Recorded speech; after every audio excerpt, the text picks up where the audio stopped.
Hi, I'm Malikiyah Uriel, and I just want to thank you for stopping by. And yes, this is live, and I want to share some things with you, some things that I think are pertinent for the time and the season that we're living in.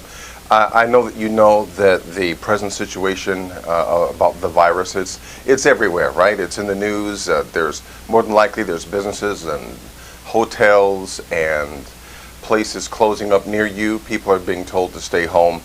And for those of us who are walking, excuse me, for those of us who are walking in the way, it's sometimes difficult for us to remember what it is that we're supposed to be doing. And to be honest with you, it can be difficult to keep your sanity.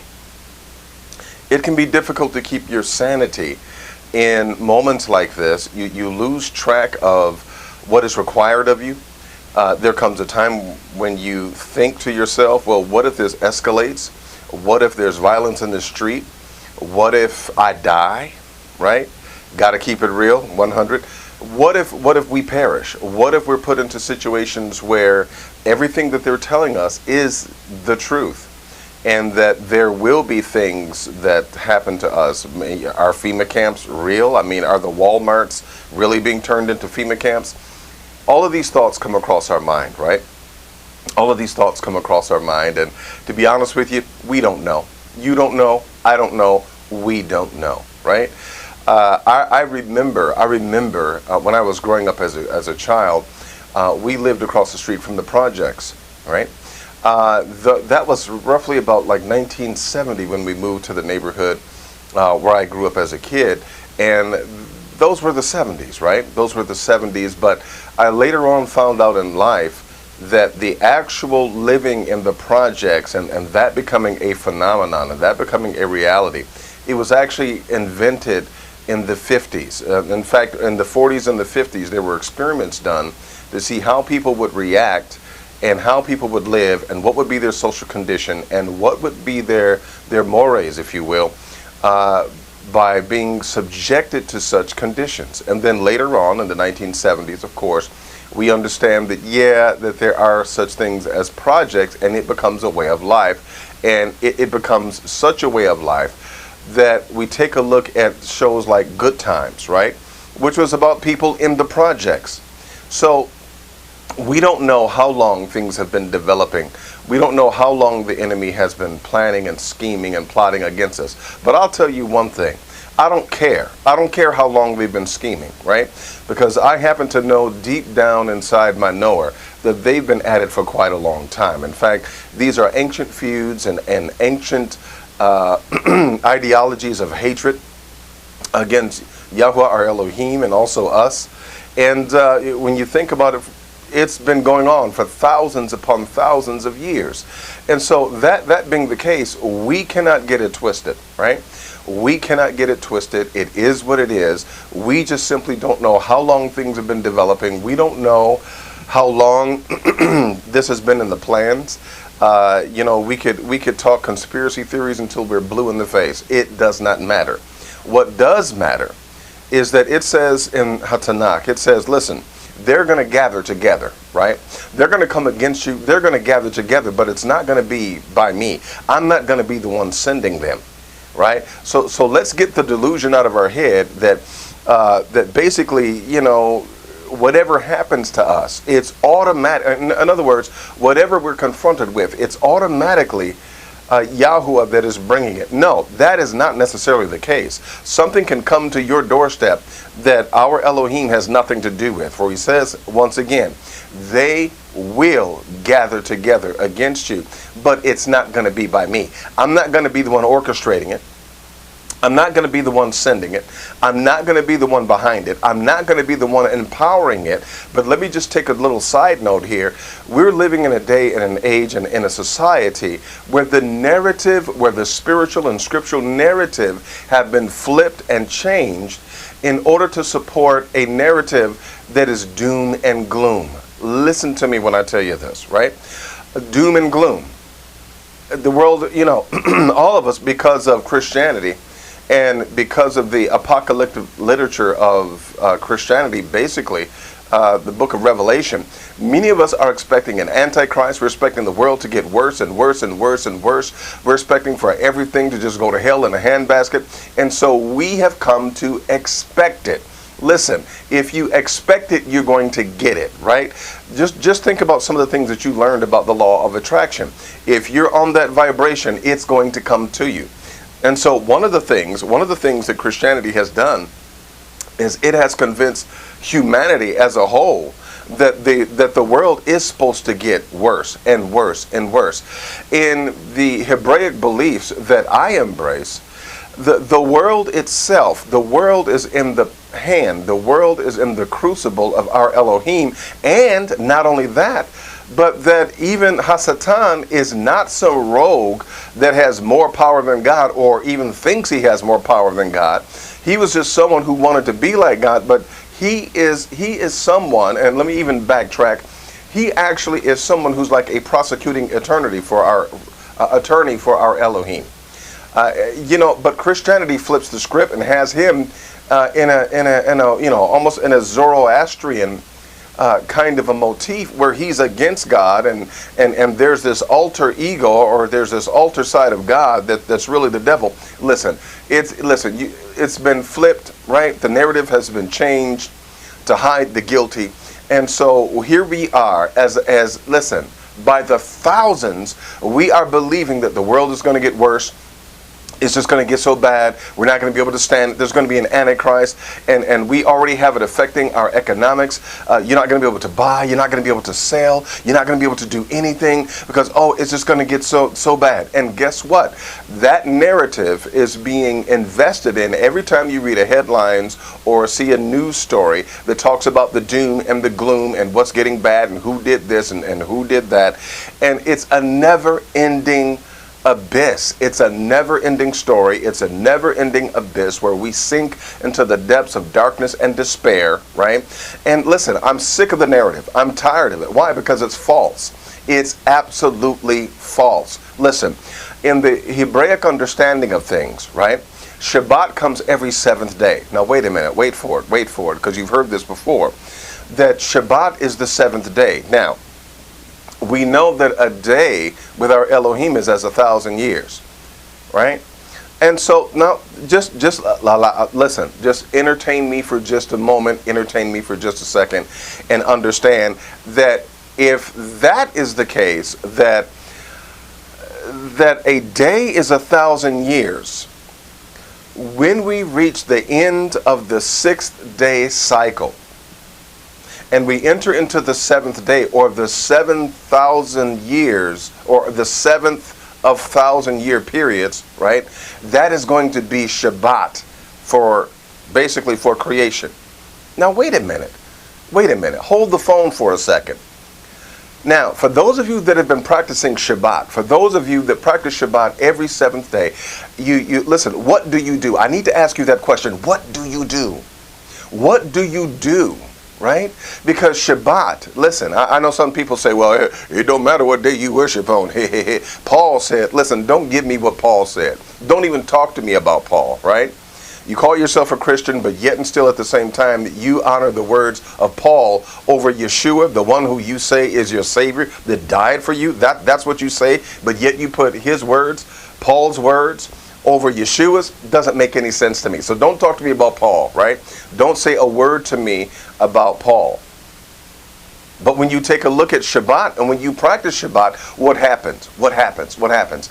Even before it begins, you light a candle. Why? Because that signifies that there is spiritual light, there is revelation, and there is truth even before Shabbat gets here. There is a light, there is a spark, and that is a divine spark. It is the divine spark of Yahuwah, our Elohim, that comes to enlighten you, that comes to, once again, and breathe into you, and in Shabbat, for those of you that practice Shabbat like it's supposed to be practiced and when it's supposed to be practiced. My goodness. For those of you that do it, guess what? Guess what happens? What are you required to do on Shabbat? What are you required to do?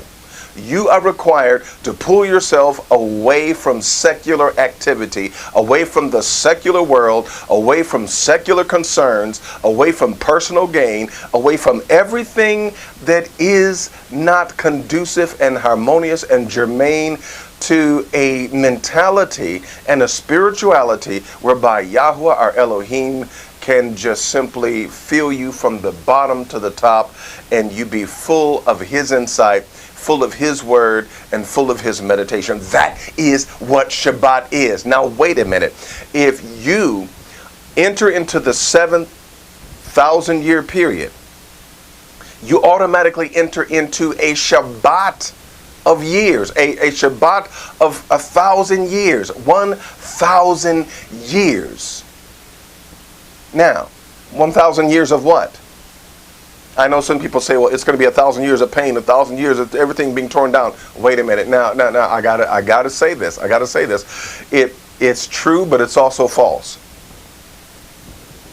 Yeah, I said it. It's true, but it's also false. So, what do you mean by it's true, but it's also false? I'm so glad you asked that. Because guess what? Listen, on this planet where we are right now, as I think about it, there are really, truly, as far as Scripture is concerned and as far as Yahweh is concerned, there's only two people. Two kinds of people, I should say. Not two people. You know that there's more than two people on the planet, right? But the kinds of people that are on this planet are those that belong to Yahweh, our Elohim, right? Those that belong to Yahweh, our Elohim, and those, and I'm sorry, I had a little mishap there for those of you that saw that. But listen, there's only two kinds of people. There are people who follow Yahweh, and there's people that don't. For those that do not, he promises, for those that hate me, I'm going to repay them to their face, right? They got it coming, right? But to those who love Yahweh, our Elohim, and seek to serve, and seek to love, and seek to honor him by serving their fellow man, those individuals have a different thing coming. So what happens is this. Let me break it down to you real quick. What happens is this. When the day of the Lord comes, now that 1,000 period, that seventh period, that's going to be 1,000 years. If we just take a look at Hebraic eschatology, that 1,000 years that comes after the 6,000 year period, then a Shabbat comes of 1,000 years, right? In that Shabbat, it's called the day of the Lord, the day of our Adonai, the day of our Elohim, the day of Yahweh Sabaoth, the Lord of hosts. Wait a minute. So what's going to happen on the day of the Lord? Now listen, if you want a good picture of what happens in the day of the Lord, if you want a good picture of what's going to happen in that day, look at the institution of Pesach. Look at the institution of Passover. What happened in Passover, right?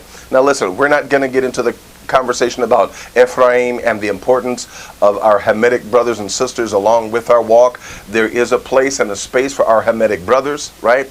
We are yet akin to them. We're yet a part of them. Let's not be filled with hate. Let's just understand the way that our Elohim has designed things. And in Ephraim, there is still a connection with our Hamitic brothers and sisters, right?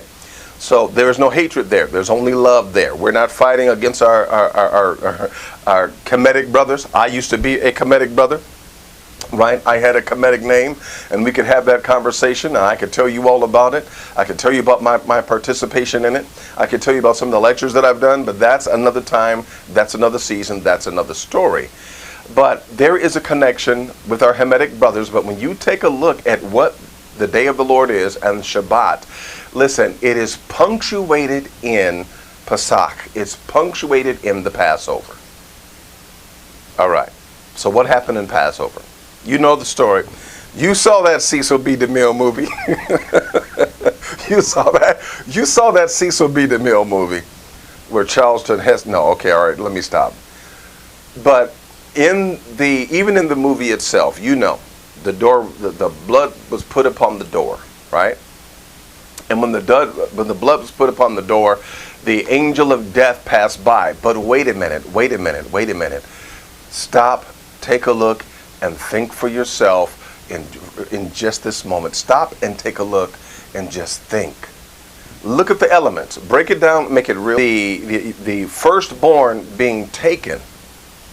Out of the destruction of the firstborn being taken, our ancient ancestors were able to leave Kemet, they were able to leave Mitzrayim, and they were set free. They were no longer under social and political injustice. I will say it again. They were no longer under social and political and even economic injustice. I think I need to say it again. They were no longer under social and political and economic injustice. But wait a minute. I mean, think about it for a second. Those were some scary times. Think about it. Here you are. You got to eat standing up. You got to cook in a hurry, pack in a hurry. You don't have time to do anything. You hear weeping and wailing and cries in the midst of the darkness. You hear that, and it is a terrible thing. It's a terrible night. It's a night that no one will ever forget. But out of that darkness comes the light of freedom. Hear me, Mishpacha. Out of the darkness of those moments come freedom. Now, what I've seen in my prayer time is this, is that, I've seen some of those videos where you see, it's almost like you're seeing the globe, but you see light that goes out and hits certain places, and it hits another continent, and it hits all the cities and that continent and the states, and then it goes someplace else. This is what I've seen in my prayer time. In that even though we are not in Goshen per se, even though we are not in Goshen, we are yet and still protected. We're protected because Yahweh our Elohim is looking for his name over the house, over the domain of those who stay there. Right? Listen, there are areas where we gather, and we who bear his name and bear his likeness, he will honor that as the blood. No other lamb needs to be slain. No other lamb needs to be slain. You don't need to do that. You don't need to go to your local grocery store and ask for some, or go to a slaughtering house. Hey, can I? No, you don't need any blood over your doorpost. You don't need that. But what you do need is a heart that is sold out to being obedient and that is sold out to obeying our Elohim. Okay? Now, that being stated, listen, I just want to take something, I want to take you through some things. I'm going to take you into something that's very important that I would like to just, listen, if I had to give it as an instruction, I would say just be. Right? Just be who you are. And what I'm going to touch upon in a nutshell is this. One, there is simplicity and ease in being able to embrace the Shabbat mentality of what is coming. And I said that rather complicated, perhaps even a little convoluted. Let me back it up a little bit. Point one, it's easy to be pleasing unto Yahweh our Elohim and to be under his umbrella of safety and protection. Okay, that's point one. Number two, he knows who he's dealing with. Yes, he knows who he's dealing with, right? And number three, it's all in his hands. Quit tripping. It's all in his hands, right? Stop fearing. You can do nothing by fearing. You can do nothing but, listen, just stop. Stop. Stop. And start worshiping. Start praising, right? That's what you ought to do. Think on these things. Think on good things, right? So, for point number one, what I want to do is I want to take you into the book of Shemot. I want to go to Shemot, the 3rd chapter, and I'm going to go there. Give me just a second to pull it up. Can I pull it up? Give me just a second. There we go. And what I want to do is I want to I want you to look at this, and what we're going to do is we're going to go through this, right? We're going to go through this bit by bit and piece by piece. Now notice what it says. I want you to look at this with me. Point number one that I want to make as we read this is that it's easy. I want you to think about it's easy to please Yahweh our Elohim, and it is easy. It's easy because he knows who he's dealing with, which is point two. Now, it says, now Moshe, and I'm reading from the Jewish Bible, the Orthodox Jewish Bible. Now Moshe was roeh, he was watching over or shepherding the son of Yitro, his choten, or his father-in-law, the Kohen Midian. In other words, he was the priest of Midian. So Moshe was shepherding and watching over the flock, the sheep of Jethro, his father-in-law, right? Who happened to be the priest or the Kohen of Midian. And he led, what Moses did was, he ended up taking the sheep to the backside of Hamidbar, which is the desert. He ended up taking them to the back of the desert. And he came to Har Ha-Elohim. In other words, Har, mountain, right? Ha-Elohim, the God.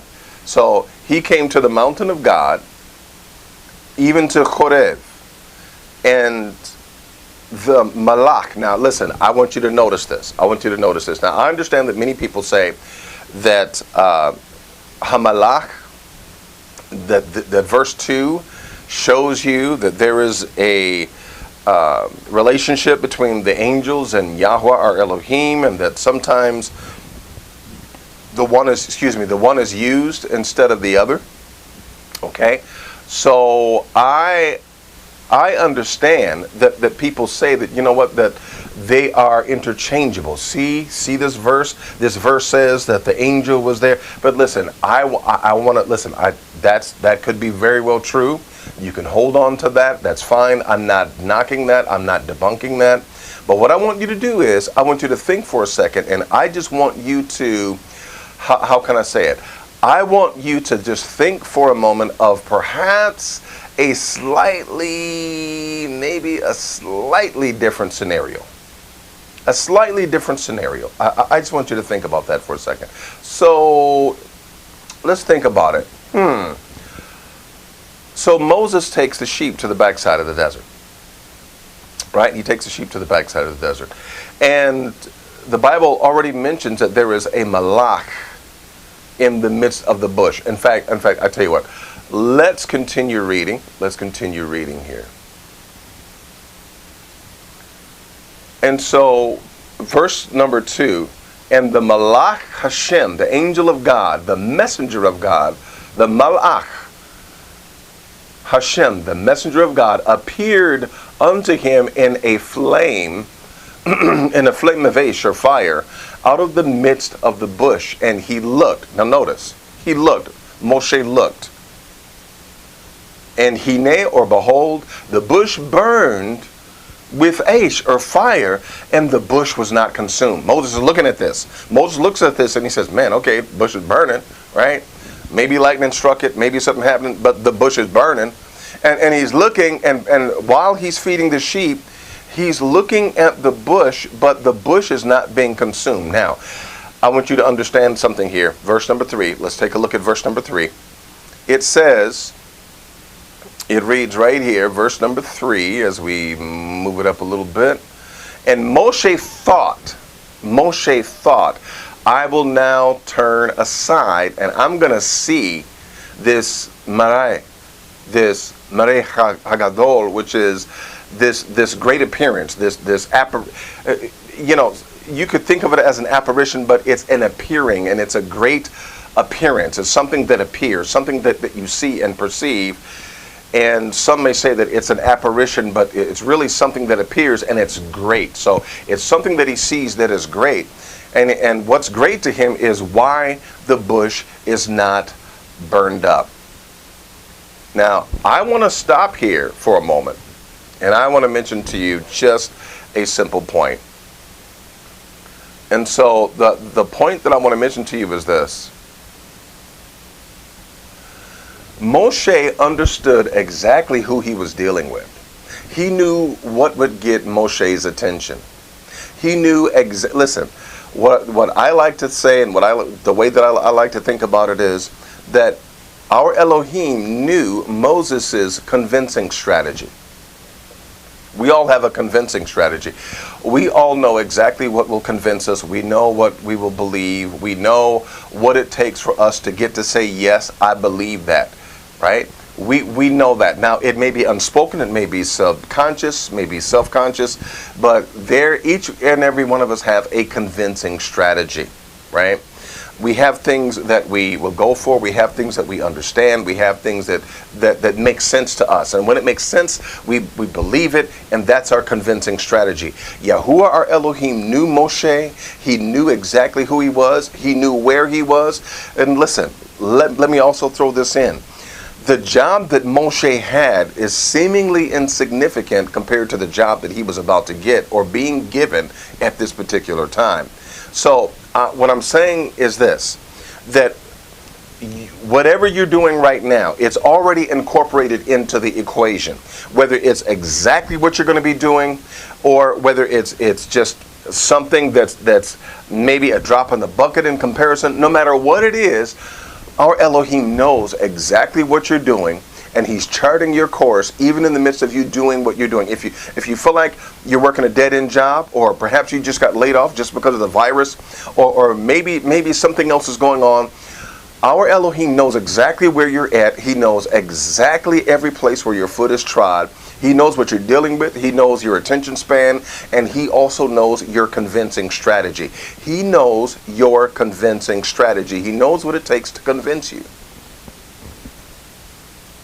Okay? He knows what it takes to convince you. And I'm saying this for a very important reason. Because many of you feel as if, and maybe that's because I feel this way too, and I'm going to be honest with you.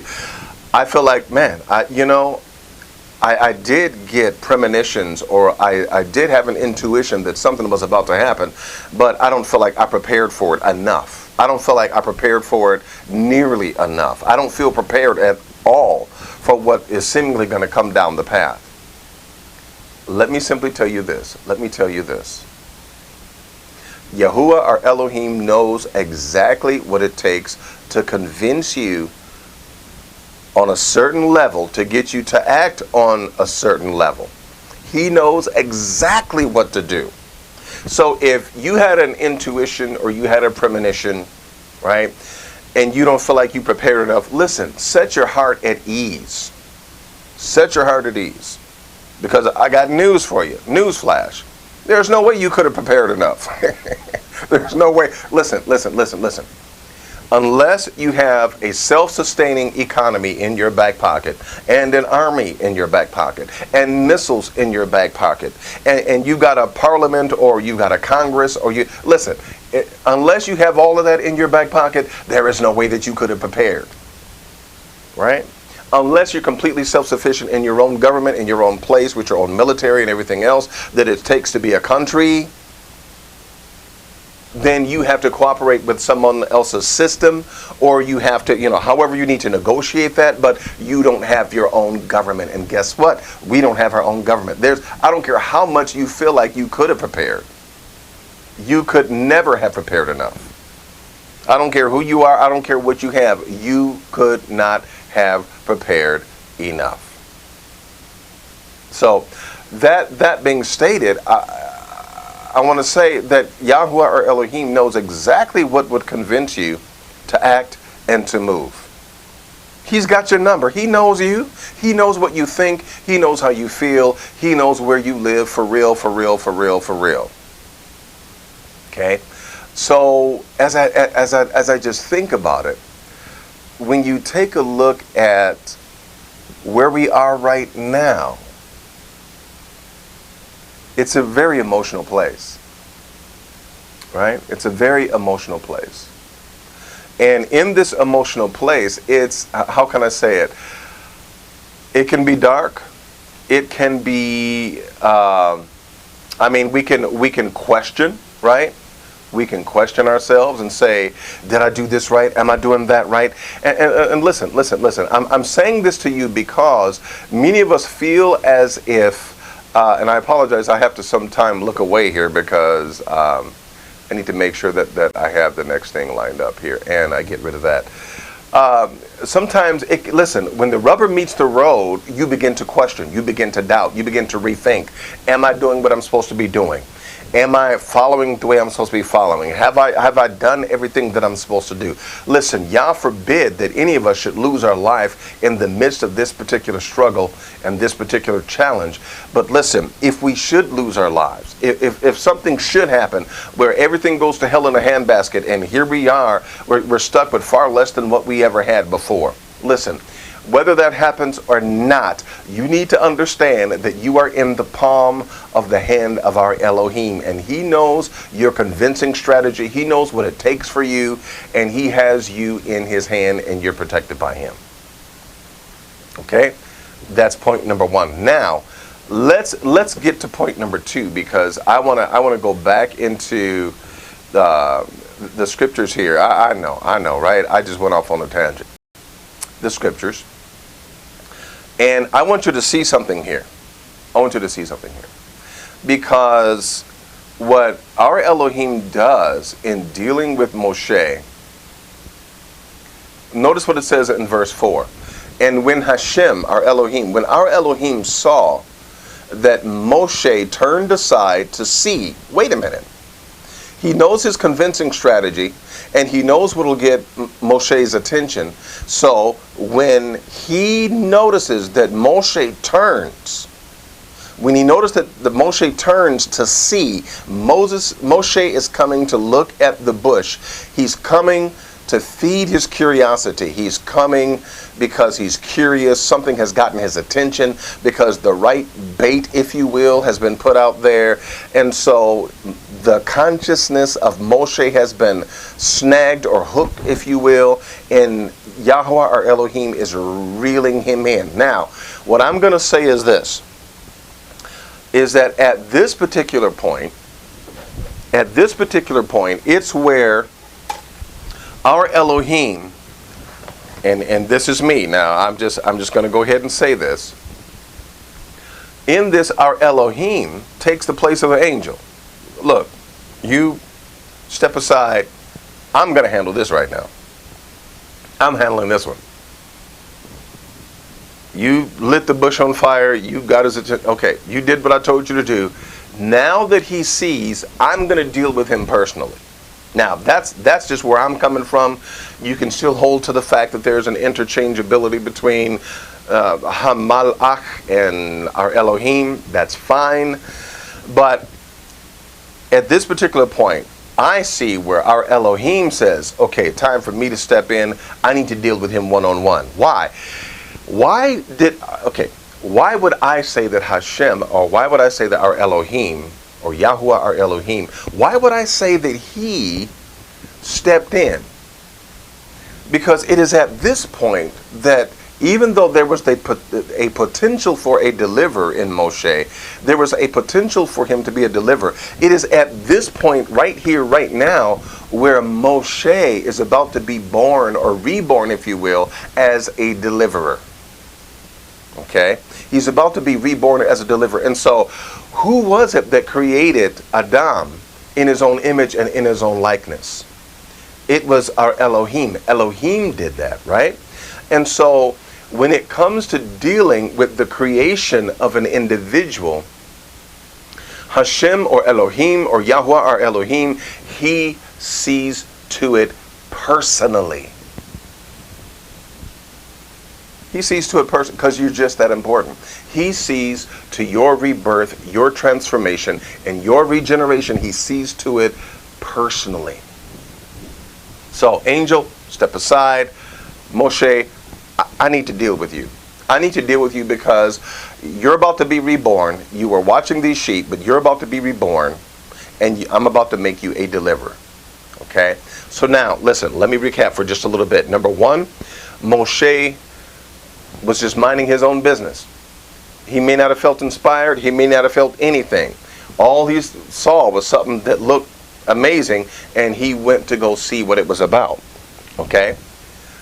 But all the time, our Elohim had snagged him and reeled him in. Why? Because my point number one is that our Elohim knows exactly who he's dealing with. And so where the rubber meets your road is that he knows you and he knows who he's dealing with. He knows your convincing strategy, right? And when it comes time to transform you into an individual that needs to do something above and beyond what you have been doing, he will come and he will deal with you personally, just as he did Moshe. Whether it be through a dream or through series of dreams, whether it be through an intermediary like a prophet or a prophetess, whether it be through a miraculous moment opening up HaTorah or HaTanakh, and you reading and having a moment with him. Listen, those transformational moments are orchestrated by our Elohim. And so he will make sure that you reach exactly the point that you're supposed to reach in order for you to do what it is that you need to do. Okay? Now, I'm going to have to wrap this up really soon, but for right now, let's just, I want to dig into this just a little bit more, because there's just a couple of things I need to show you, that I'm going to let you go. So, we were at verse number 4, right? And when our Elohim saw that Moshe turned aside to see, he said, all right, time for me to step in. And he called him out of the midst of the bush. And he, meaning Moshe, at the end of verse 4, he said, Hineni. In other words, behold, here I am. Hine, behold, okay? And behold me, really, but behold, here I am. And he said, draw not, listen, here's a big point coming up. I need you to watch this. And he said, verse number 5, he said, draw not nearer here, or don't come any closer. But now notice what he says. Notice what he says. Put off thy na'alim, or your sandals, or your shoes, from off of your reglayim, your feet, right?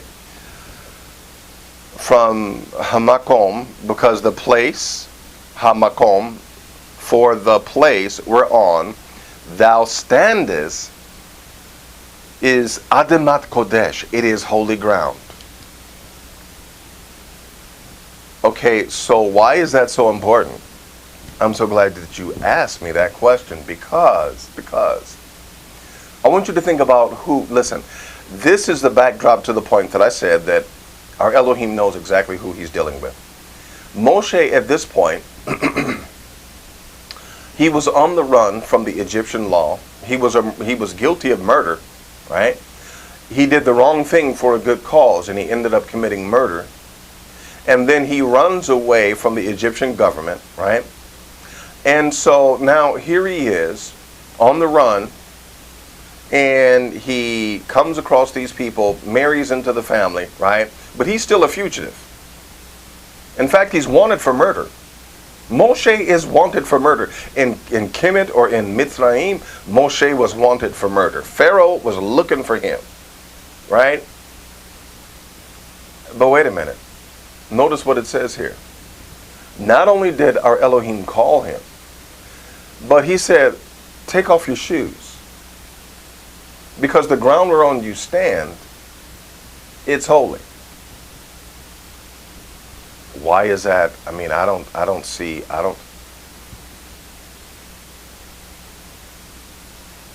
Your shoes are not holy enough to touch the ground where I am, but you are. Even though you think you're a fugitive, even though you think you're a downcast, you're an outcast, you're a reject, even though you think less of yourself, I'm here to tell you that just as you are, you can touch me. You can put your feet on your feet. Your presence is welcome on my ground at any time. You are welcome on my ground at any time. You're welcome in my presence at any time. I don't have a problem with you. Mitzrayim, the world has a problem with you. Well, and there's a lesson there too, right? The world may have a problem with you. Mitzrayim may have a problem with you, but I don't have a problem with you. In fact, not only do I not have a problem with you, I like you and I'm calling you. I see something in you that I can use. I see something in you that I need. So even in this time that we're living in, because listen, the situation that we're in now, there's a similar situation that was happening back then, right? They were being killed, they were being mistreated, they were being, okay, there's a very strong parallel there. But here's the issue. Here's the issue. Despite all that was going on, and despite everything that Moshe had been through, Yahweh, our Elohim, says, other people may have a problem with you. In fact, later on, you're going to see Moses had a problem with himself, right?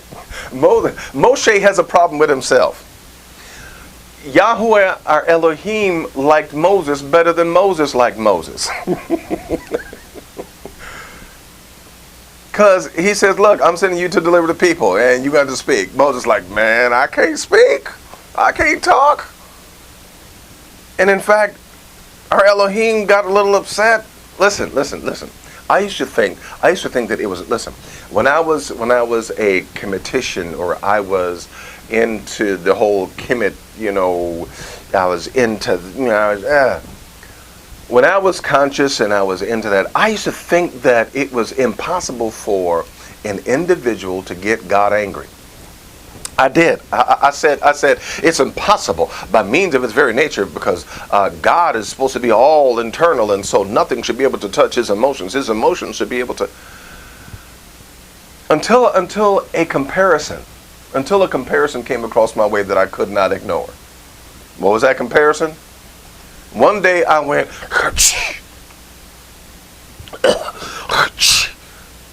I had a cold. And I stopped and I said, wait a minute. Here I am with my big rusty self, right? I'm sneezing because of a little microorganism that I can't even see. It is seemingly so insignificant, but yet it is in me. It's in me. It's in me, and so it is affecting me, right? You can be like me if you're like me, right? I mean, I know, those of you that have seen me, surely he's all muscle. I'm sorry, I can't even keep a straight face. Excuse me. But no, listen, no matter how many hundreds of pounds that we weigh, you stub your toe, your little toe, right? Or you even get a toenail or a fingernail ripped off, or something like a pinprick. No matter how big you are, you're going to feel it, and you're going to react, you're going to respond. Your body, when you catch a cold, is because of a little microorganism. And so because of that, I realize that because we are connected and we are one with Hashem, or our Elohim, or Yahweh, because we are one with him, we affect him, right? Based upon that we provide and that we give. That's why it's comely or beautiful for us to give praise, because then we're harmonizing with the internal heart of our Elohim. Okay? 2 small points and then we're done. So, what I'm saying is that Moshe did not like himself as much as Yahweh or Elohim did, because he made him upset when he refused to speak for him, and ended up saying that I can't talk. My brother Aaron can talk. But my point is that our Elohim loved Moses and thought so much of him that even though Moses was filled with insecurities and had low self-esteem, our Elohim yet at the same time, and I know some people say, well, that was just his modesty, his humility. Fine. But he made our Elohim mad, and so he needed to be corrected. But our Elohim saw something in him that he wanted to use, even though society had rejected him. And you know the truth. You know the truth.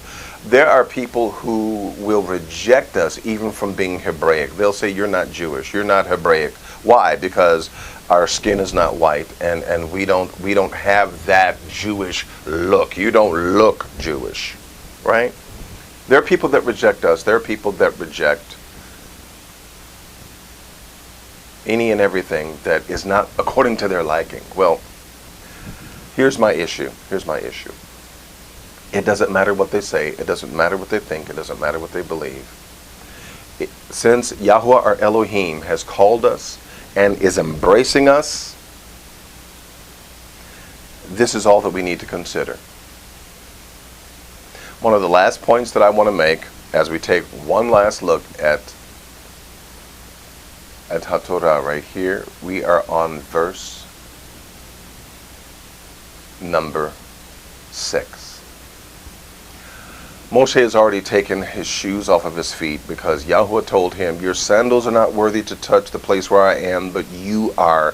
Despite what the world and everyone else thinks about you, and despite what you think about yourself, I want you to touch the ground where I'm at. You are worthy of touching the ground where I'm at. Now verse number 6. Moreover, he said, I am Elohim Avicha, the God of your fathers. Elohe Abraham, God of Abraham. Excuse me, Elohe Yitzhak, and Elohe Yaakov. And Moshe hid his face, for he was afraid to look upon Ha-Elohim. He was afraid to look at God. Last point that I'm going to make is simply this. I want to just relate this quick story to you. I know I may look 30, but I'm really older than 30. And in 1993, I was pastoring a church in Kalamazoo, Michigan, and one of the members was teaching me how to ride their motorcycle. Never rode one, never been on one before in my life, right?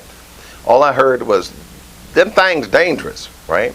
It's kind of like when you're playing with something and your mother tells you, you're going to poke your eye out. Well, I felt like I was just going to, I was going to mess up. I was going to crack up. They're dangerous, kill yourself. So I'm learning how to ride this motorcycle in the church parking lot. And I'll never forget, I'm on this motorcycle for the first time, right? Got my hands on the handlebar. I follow the instructions and I take off. Now I'm in the parking lot, I'm not going fast, but I see a light pole. When I see the light pole, immediately I began to fear, right? I ain't afraid to admit I was scared because I was getting ready to crash this bike that I could not pay for that was I don't know how many thousands of dollars. I was going to crash that. Excuse me. I was going to crash that. I was well on my way to crashing that into the light pole. I could not turn the bike away from the light pole. I saw the light pole and I kept going for the light pole. Well, until the owner of the bike said,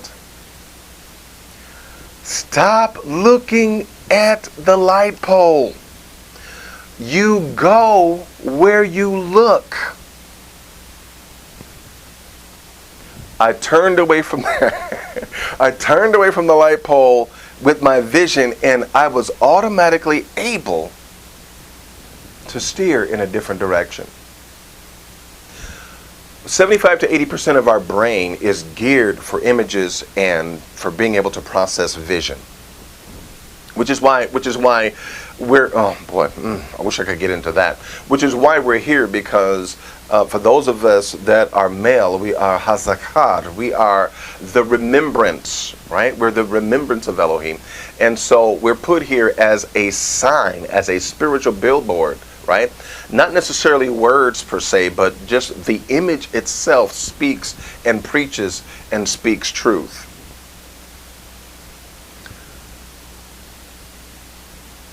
Being able to see whatever you could see of our Elohim would have been very important to Moshe at this point.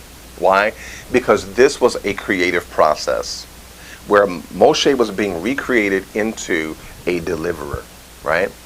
Had he have looked at our Elohim, now just what he was willing to show him, he would have seen our Elohim in the spiritual accoutrements, if you will, in the spiritual posture, if you will, of deliverance. For what does he say? If we were to read further, we would see where he says, for I have heard the cry of my people, and I have come to deliver. So our Elohim was there in deliverance garb, if you will, in a deliverance posture. And had Moshe been able to just look and gaze upon our Elohim, there would have been a transference. There would have been something that he could have gleaned and grasped and been transformed by it. Now, to recap all of this, and to really state the last point that I've given. One, our Elohim knows exactly who he's dealing with. He knows exactly who you are. Don't trip. He knows how to convince you, right? If you're kicking yourself because you feel like, well, I haven't done this, I haven't done that. Listen, we all feel that way. We all feel like we haven't done enough. If you were to just, listen, if you were to kick the bucket right now and stand before our Elohim, if you could think about it, you would say, man, I didn't do everything that I wanted to do, right? I know some of you be like, man, I'm glad to be out of that place. But but many of us would say, man, I did not get a chance to do everything that I wanted to do, right? I think we will always feel that way, because we know that there's so much more that we can do, only because we are divine beings, right? Created in the image of our Elohim. So he knows exactly who he's dealing with. He knows what it takes to convince you, to take you to the next level. He knows how to meet you at the place of your transformation. He knows how to meet you there. In fact, he knows how to orchestrate the place of your transformation. If he wants you to be transformed into something else, there would be a moment, there would be a point. Listen, quit tripping. And you know what? When you say things like that, when you do things like that, you're saying, you don't have me in the palm of your hand. I'm outside of the palm of your hand, and you don't have me in the palm of your hand. I'm outside, you can't control me, I'm rogue, and you just have no power to bring me to, even though I'm saying that I love you and that I want to obey you, you still don't have the ability to bring me to where, I need to be, or where you want me to be. That's what you're saying. And that is absolutely not the truth. Yahweh, our Elohim, is bigger than that, and you know that. You know that. So he has you right where he wants you. So you may say, well, okay, if it's true that he knows where I'm at, if it's true that he knows how to convince me, if he trues that he knows what I'm dealing with as far as a job or the lack of a job or wherever I'm at in life, if it's true that he knows all that, and if it's true that he's setting me up for a moment of transformation, then why isn't that, I don't know, I'm still the same? Because you need to be exactly the way that you are right now. Why? Because you need to just simply be quiet, stand fast, and see the salvation of our Elohim. Stand fast and see his salvation.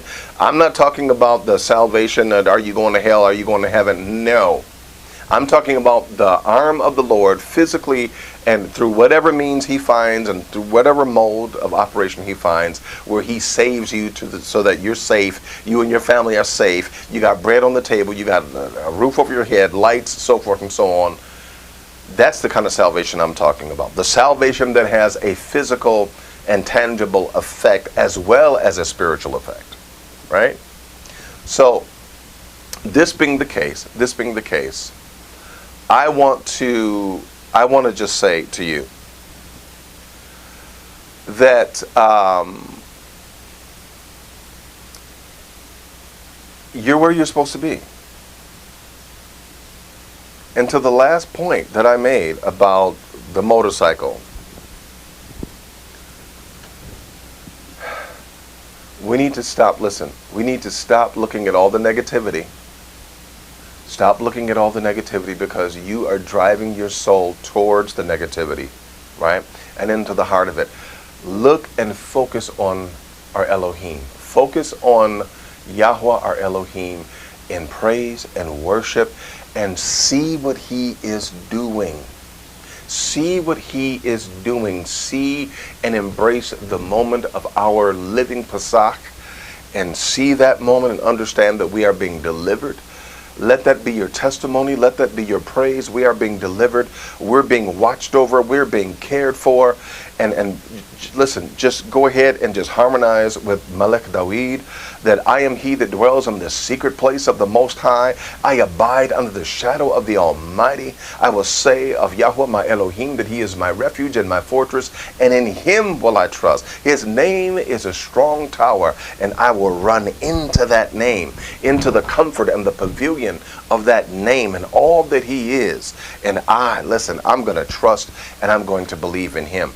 Listen, 1,000 will fall at my side and 10,000 at my right hand, but it shall not come nigh us. Only with our eyes shall we see and behold the reward of the wicked. They will gather together. They're going to gather together, but it won't be by me. For no weapon that is formed against you will prosper. Read Zephaniah, the 3rd chapter. In every land and every place where you have been put to shame, I will make your name to be a praise. Hallelujah. I will make your name to be a praise. In every land where you've been, listen, where you've been put to shame. And it says that Yahweh, our Elohim, is going to rejoice over us with singing. He's going to sing. Right? And it's going to be a double song. Because what he's going to be singing to the enemy is na na na na, hey, goodbye, right? But to us, he's going to be singing a song of deliverance, a song of, and look, I don't even talk about my singing, right? But he's going to sing unto us a song of deliverance, a song of peace, a song of strength and joy, an eternal song that is a song of the kingdom, the messianic age, when he manifests his will on our behalf. So, the one thing that I want to say, don't look at all the negativity. It's everywhere. It's in the news. It's everywhere. It's everywhere. It's everywhere you look. It's just, you will find it everywhere, right? Newspapers, magazines, everywhere you turn. Coronavirus, coronavirus, coronavirus. But who's focusing on our Elohim? Who's focusing on his heart? Who's focusing on his desires? Who's singing praises unto him? Who's meditating upon his word? Who's magnifying his heart and his will?